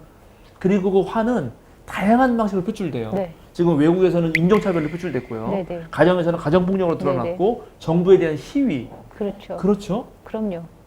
근데 그게 얘는 나오죠. 지금 여기 보세요. 그런 게 없네요. 이게 너무 신기하지 않습니까? 지금 이게 이런 걸 살펴야 된다는 거지. 아, 우리가 네. 이 성경을 읽을 때 이들은 이렇다는 거예요. 그러니까 억압과 더- 핍박을 받으면은 사람이 화를 그렇지. 내거나 거기서 공격을 하거나 아니면 혁명을 일으킬 텐데 그렇지. 이런 것이 아닌 상황에서 오히려 되게 선하게 그렇죠. 이렇게 풀어간다는 거네요. 그러니까 그게 더 대단하다는 거죠. 일단 이들이. 네네. 그리고 이제 여기서 주님의 손으로 주님의 능력의 손을 펼치시어 병을 낫게 해주고 이렇게 말하거든요. 네. 근데 구약에서 주님의 손을 펼치시어 능력을 펼치라고 이렇게 주님의 능력을 펼치라고 할 때 그건 대체적으로 심판이었어요. 네. 그렇죠. 맞아요. 구약에서는 네. 애굽을 칠 때도 주님의 손을 네, 펼치고 정말 막 뭐, 불 떨어지고 막 네. 이스라엘 주변에 에돔인이 막 욕할 때도 막 주님의 능력을 펼치라고 그러니까 했거든요. 소돔과 고모라 멸망하고 막. 그런데 이들은 예수를 통해서 배운 사람들이 하는 말은 주님의 능력의 손이 치유와 연결되지 심판이나 멸망이나 혐오의 분출과 연결되지 않는다는 것입니다. 네. 이제 이러면 할 얘기 거의 다 했어요. 그래요? 이제 좀 그러신 됐어요. 거예요? 자 이제 네. 보세요. 다시 정리합시다. 이제 네. 다 했는데 코로나 19가 이 세상을 바꾼 거. 코로나 19의 네. 성격은 글로벌 위험 사회가 됐고 네. 위험하면 사람이 생존에 가장 먼저 생각하기 때문에 자기만 생각합니다. 네. 그런데 지금 이거 자기만 생각해서는 풀 수 없는 문제예요. 네. 그리고 코로나는 국면사, 세상을 바꾸는 거기 때문에 이전으로 돌아갈 수 없어요. 그래요. 예, 그리고 이거는 경제와 의학, 이중의 고통, 이중의 뉴노멀이라서 네. 새롭게 적응해야 되는데 새롭게 적응할 수 있는 사람은 괜찮지만 네. 그렇지 않은 사람은 그렇게 못 살아요. 네. 그러면 이건 사회적 양극화가 심해지는 거고 네. 그러면 그것이 다시 이 위험 사회를 더 위험하게 만드는 요인이 됩니다. 네. 그리고 이게 이제 국제적인 거죠. 네. 글로벌하다는 거예요. 네. 그럼 여기서 지금 필요한 거는 국제가 함께 힘을 모아서 네트워크를 형성하고 아주 평등하게 연대를 해야 돼요. 네. 그러니까 미국같이 돈 많은 나라가 정말 그런 배신 같은 거 다 풀어야 되는 거거든요. 맞아요. 그러니까 화이자나 무슨 모더나 이렇게 해가지고 돈 벌 생각하지 말고 예를 들어서 아스트라제네카 같은 경우가 웬만하면 다 하려고 했던 그런 의도가 있었던 거 아니에요? 네. 그러니까 그런 고민들을 더 해야 되는 거거든요. 그리고 그거를 이제 운영하는 방식에 있어서 유능한 정부가 필요하다고 했지 않습니까? 네. 그 유능한 정부가 지배자 입장에서 권력을 가지고 지배하려는 입장이 아니어야 되는 거죠, 당연히. 잘 국민들을 섬기는 정부가 돼야 되는 거잖아요. 그렇죠. 그렇죠. 네. 그런 걸 생각해 보면 이 초기 공동체가 바로 그러한 공동체를 만들고 있다는 거죠. 그게 로마 사회가 갖고 있는 당시의 글로벌 위험 사회와 철저한 불평등의 근거에서 네. 로마 시민들의 배를 채우고 다른 나라를 약탈해서 로마 시민들의 배를 채우는 방식을 뒤집어 엎으려고 했다는 것입니다. 그래서 이 초대 공동체는 생존 공동체였고 네. 자기는 살아남아야 되니까. 네. 네. 그래서 평등했고요. 네. 그리고 이게 더 재밌는 게 나중에 이거 좀 나중에 나오는데 약간 예고를 하자면 이 교회가 전국적 네트워크를 형성합니다. 전국적. 네. 이게 신기한 거예요. 아까 말한 콜레기아는 네. 어린 이주에서 거기 직능 조합이 있다 그랬잖아요. 네, 데살로니가에 있어요. 그 데살로니가에 있는 직능 조합이 고린도에 있는 직능 조합하고는 상관이 없거든. 아, 네. 근데 교회는 이게 유대교 전통에 전 세계에 있었던 회당 전통하고 연결돼 가지고 회당이 전 세계에 네트워크가 있었거든. 네. 그거를 또 닮아서 고린도 교회에서 헌금 걷어서 예루살렘 이렇게 도와주잖아요. 네. 네. 이게 완전 신기한 거야, 1세기는. 아. 어떻게 저렇게 조그만 우리가 볼 때 조금 콜레기아 같은데 저런 짓을 하지? 이게 전국적 네트워크였다는 거고요. 네. 그리고 나서 이제 오늘날 그 다음에 우리가 이제 뭐 아까 읽기만 하고 아직 안 들었지만 32절부터 나오는 이 35절까지의 완전히 한 마음과 한 뜻이 돼서 모든 걸 나누는 공유와 나눔의 정신.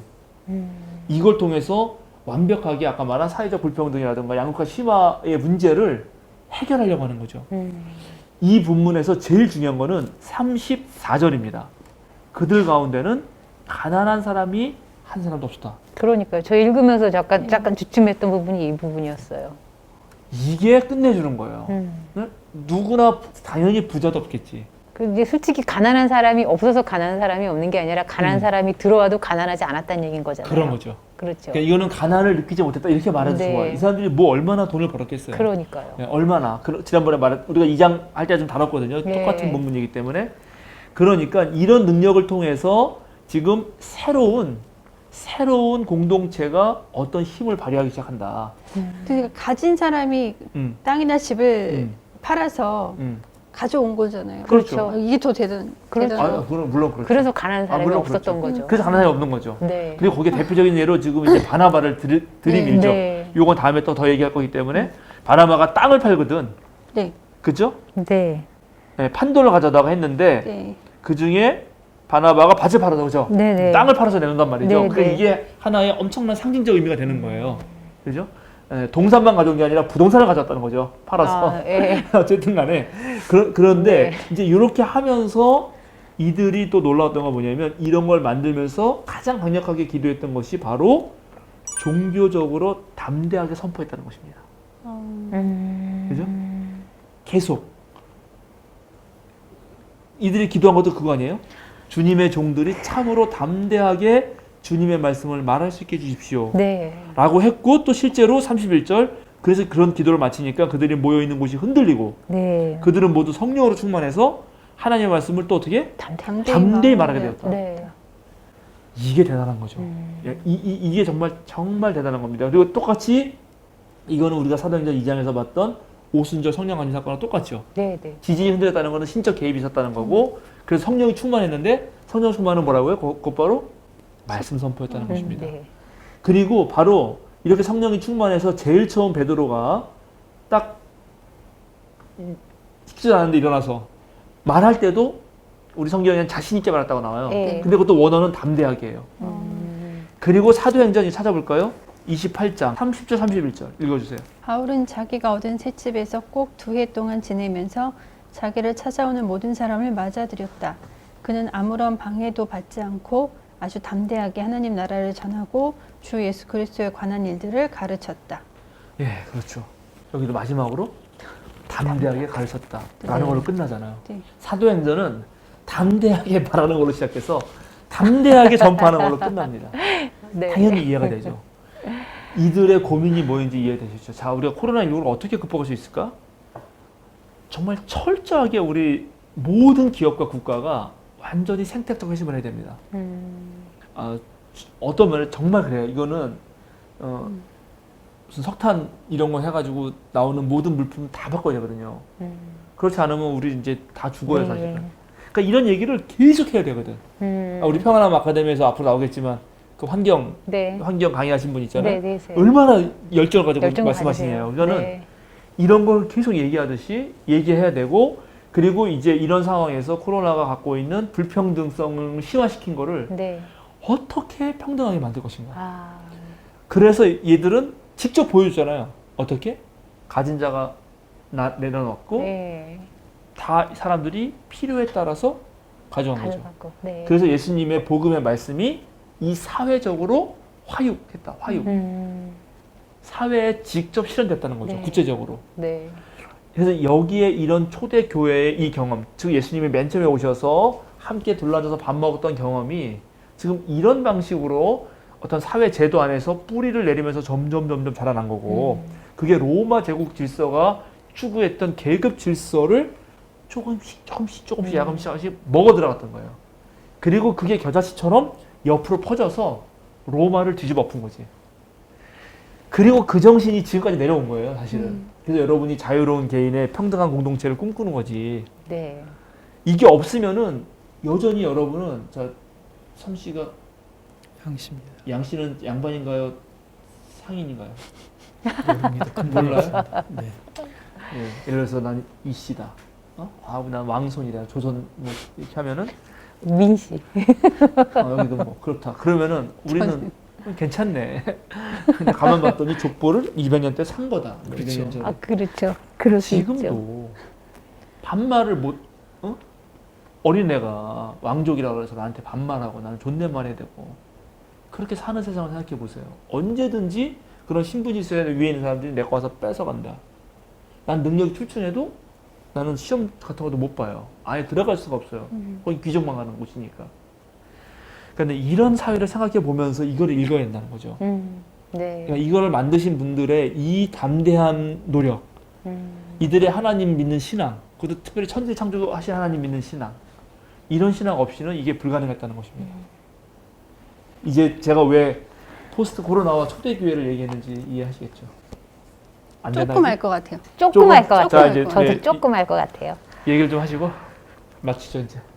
저는 이제 생태계에 그 전부터 한 10년, 15년 전부터 좀 관심이 있어서 이제 자연 환경이나 이런 것 좀 신경을 많이 쓰려고 개인적으로 그래서 이제 노력을 하는 일부분이 플라스틱을 좀 줄이려고 많이 하거든요. 그래서 생수도 그러니까 생수도 많이 좀 이렇게 페트병으로 된 걸 많이 안 사려고 하고, 그다음에 뭐 비누 형태로 된 거를 좀 많이 쓰려고 해요. 그 플라스틱에 담겨져, 그러니까 그게 다 뭐 분리수거를 한다고 하지만 어쨌든 간에 다 쓰레기잖아요. 쓰레기로 배출될 수도 있는 거고, 우리나라 그 분리수거는 잘 되지만 그거를 그러니까 활용도가 오히려 일본보다는 많이 떨어진다고 하더라고요. 그런 부분들이 있어서 좀 그런 거를 많이 줄이려고 하고, 뭐 세제나 이런 부분들도 좀 친환경 등급 받은 거를 쓰려고 하고, 이제 그런 거를 생활에서 조금 많이 노력을 하는 편이에요.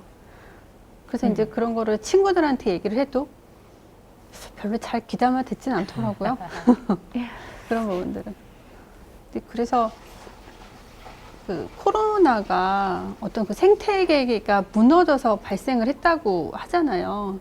그러니까 그런 것들을 좀 사람들이 인식을 해서 다 같이 좀 말씀하셨던 것처럼 전 세계가 한 달을 멈추면 이게 다 가라앉는다고 하는 듯이 사람들이 그런 생태나 환경을 좀 더 많이 생각을 했으면 좋겠어요.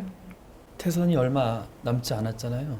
그 지도자를 잘 뽑아야지 이 코로나 시국에서도 좀 더 적절하게 잘 대처할 수 있을 것 같긴 한데, 그 아까 30절 말씀에서 주께서 능력의 손을 뻗쳐서 병을 낫게 해 주시고 우리의 기도라면 주께서 능력을 펴주셔서 많은 악인들을 다 벌하여 주세요라고 기도를 할 만도 한데, 그 대선 모 후보가 어디를 가서 막 연설을 하고 있는데 지금 이렇게 법을 많이 어기고 막 그런 사람들 좀 싹 다 처단해 주십시오라고 뒤에서 뭐라고 막 얘기하니까, 그보다도 우리는 앞으로 나가야 된다고 이렇게 얘기하는 장면들이 있었어요.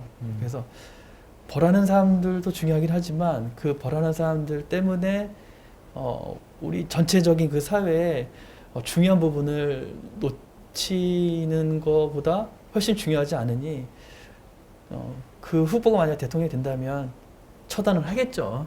처단하긴 하겠지만 그보다 먼저 중요한 이 코로나 시국에 민생 경제도 돌봐야 되고 그런 부분들이 있다 보니까 정말 국민 위에 군림하는 대표가 아니라 국민을 위해 섬기는 대표를 뽑을 수 있는 그런 귀한 표를 행사할 수 있으면 좋겠다, 그런 생각을 하게 됐습니다. 저는 이 처음부터 코로나와 이 초대교회 로마를 이렇게 매치시키셨잖아요. 이해가 안 됐거든요. 왜 코로나는 자연재해 속에서 어쩔 수 없이 어떤 인간의 피해, 로마 제국은 어떤 절대 권력에서 어떤 피해인데, 지금 이제 끝날 때 좀 다시 보니까 어떤 국제적인 어떤 글로벌적 위험 상황인 거였어요. 코로나도 이 로마 시위의 사회도. 하지만 이 상황에서 로마 이 초대교회 사람들이 어떻게 했었는가를 이렇게 한번 보게 됐었어요. 그래서 이걸 가져오셨구나라는 생각을 한번 했고, 또 하나 생각한 게 과연 코로나가 자연재해인가라는 질문을 다시 한번 해보게 되는 것 같아요. 네, 그 마지막에 그 참 중요한 말씀이죠. 그러니까 예를 들어서 자연은 뭐 천지불인이라는 말이 있는데 노자도덕경에 하늘과 땅은 무슨 특별한 애정이나 있고 그러지 않아요. 그냥 돌아가는 대로 돌아가죠. 그렇죠. 그러나 그것은 인간 사회에서는 불평등하게 작동합니다. 뭐 예를 들어서 더운 게 그냥 덥죠, 여름에. 그러나 어떤 사람은 에어컨이 있으니까 시원하게 지낼 수 있지만 어떤 분들은 선풍기도 없을 수 있잖아요. 그러네요. 예, 그런 방식으로 코로나라는 상황이 사회적 양극화와 그 불평등을 훨씬 더 심화시킬 수 있어요. 네. 그걸 해결하는 건 인간의 노력을 해야 되는 거죠. 그렇죠. 예, 그래서 그러니까 지금 코로나 사회를 우리가 2년 동안 보내면서 지금 우리가 뭐 괜찮다고 우리만 볼 게 아니고 전 세계적으로 보면서 어떻게 더 나은 네. 공동체를 꾸려갈 것인가 하는 고민을 해야 되고, 그리고 그리스도인이라면 계속해서 생각해야 되는 거는 이 사회적 불평등, 즉 정치적 경제적 불평등을 잘 생각해 봐야 돼요. 그러니까는 권력이 어느 한쪽으로 편중되는 것에 대해서 매우 민감해야 된다. 그리고 경제적으로 양화되는 거는 어떻게든 우리가 풀 수 있도록, 이게 경제적 지금 공유와 나눔이 되게 네. 중요한데, 그러니까 그런 거는 국가적 정책으로 쓸 수도 있죠. 당연히 복지 정책의 어떤 문제라든가, 지금 기본소득이라든가, 그다음에 지금 이번에도 뭐 많이 나눠주고 이런 거 있잖아요. 그러니까 그런 부분들도 함께 고민할 수 있죠. 개인적으로도 뭐 할 수 있죠. 당장 내 친구가 어려우면 도와줄 수 있는 거고. 그냥 그렇게 좀 폭넓게 전체를 보자는 입장입니다. 그래서 네. 단순히 성경도 내 아주 개인적인 무슨 그런 아주 일상의 감회만 있는 게 아니라 이거는 이 사회 전체를 바꿨던 그런 정신이고 또 운동이었기 때문에 그렇게 큰 틀에서도 봐야 된다 말씀드리고 네. 마치겠습니다. 자, 네. 기도하겠습니다. 주님 감사합니다. 로마가 전 제국을 휩쓸면서 큰 나라를 만들었듯이 또 그런 상황에서 많은 백성들이 힘들고 또 위협을 느끼고 어려움을 겪었듯이 오늘날은 코로나가 전 세계를 뒤덮고 있습니다. 이런 상황들을 우리가 어떻게 풀어가야 할지 오늘 함께 생각해 보았습니다. 주님께서 지혜를 주시고 우리가 진짜 옳은 길을 담대히 선포할 수 있게 하실 뿐만 아니라 정말 주님의 능력의 손으로 많은 것들을 치유할 수 있게 하여 주소서. 모든 것을 주님께 맡기며 예수 그리스도의 이름으로 기도드립니다. 아멘.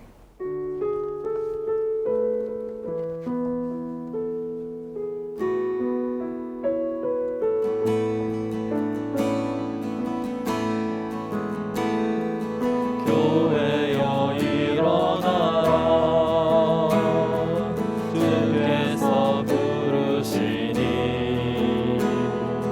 두려움과 실패 내려놓고 교회여 일어나라